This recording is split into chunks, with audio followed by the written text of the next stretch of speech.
মাহে রমজানের মধ্যে সবাইরে গুনাহ আল্লাহ তাআলা মাফ করে দিবেন, যদি সেই ব্যক্তি আল্লাহ তাআলার কাছে মাফ চায়। কিন্তু 3 শ্রেণীর ব্যক্তি ছাড়া আল্লাহ তাআলা সবাইকে মাফ করে দিবেন। 3 শ্রেণীর ব্যক্তির মধ্যে প্রথম নাম্বার ওই ব্যক্তি যে মা বাবার কথা শুনে না, মা বাবার অবাধ্য সন্তান। মা বাবা যেই কথা বলে সেই কথার উপরে আমল করে না, মানে না। যদি হক কথা বলে মা বাবা, সেই ক্ষেত্রে মানাই লাগবে। যে মা বাবার অবাধ্য সন্তান, তাকে আল্লাহ তাআলা কোনোদিন মাফ করবে না, এমনকি এই রমজান মাসেও মাফ করবে না। দ্বিতীয় নম্বর হলো ওই ব্যক্তি যে নেশা দ্রব্য পান করে, যেমন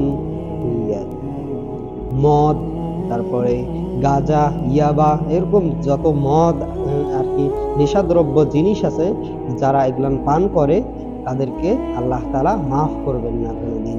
এবং তৃতীয় নাম্বার হলো ওই ব্যক্তি যে আত্মীয়তার সম্পর্ক বিচ্ছিন্ন করে।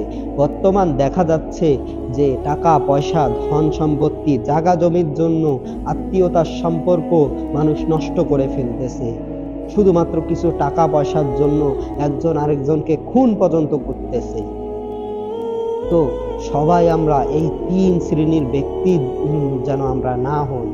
যারা যারা এই 3 শ্রেণীর ব্যক্তির মধ্যে আছেন, অবশ্যই আল্লাহ তাআলার কাছে ক্ষমা চাবেন এবং এগুলোর থেকে বিরত থাকবেন।